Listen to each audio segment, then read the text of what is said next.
সরকার বলতেছে তেল আছে, কিন্তু পাম্পে গেলে বলে তেল নাই। তাহলে তেলগুলো কোথায় আছে? কোন পাম্পে তেল দেয় এইটা খুঁজতে খুঁজতে 200 টাকার তেল লাগে। প্রায় 1 ঘন্টা প্লাস। অন্য অনেক পাম্পে গেলে তেল দিয়ে যায়। ভাই, কোন পাম্পে তেল দেয় এইটা খুঁজতে খুঁজতে 200 টাকার তেল লাগে।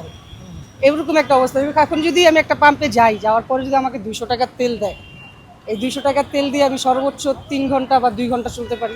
এখন এই 2-3 ঘন্টা পরে যদি আমি আবার কোন পাম্পে তেল দিচ্ছে এইটা খুঁজতে খুঁজতে আমার আরো 1-150 টাকার তেল লাগে। যুক্তরাষ্ট্রের 1 নম্বর জিম চেইন গোল্ড জিম এখন আবারও বাংলাদেশে। বসুন্ধরা আবাসিক এলাকা ও বসুন্ধরা সিটি শপিং মলে। না, আমি আমার লাইফে ওরকম কোনো মানে তেলের জন্য দীর্ঘক্ষণ সময় দাঁড়াতে হয় আপনার। হ্যাঁ হ্যাঁ কেমন সময় দাঁড়াতে হয়? যে কোনো পাম্পে যাই 1 ঘন্টার উপর আমার দাঁড়ায় থাকতে হয়।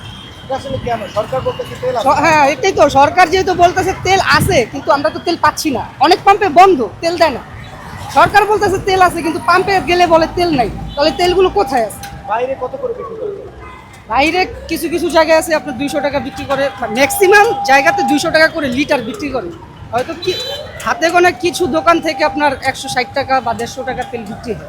এই যে যে বাংলাদেশের সরকার যেহেতু বলতেছে তেল আছে, আর যে যারা বাইক চালায়, হ্যাঁ, ওনারা তো পাম্পে গিয়ে তেল পাচ্ছে না। তেল পাচ্ছে না বিধায় এই যে যে একটা সিচুয়েশন ক্রিয়েট হয়েছে, এই সিচুয়েশনের সুবিধা এই খুচরা দোকানদাররা নিচ্ছে।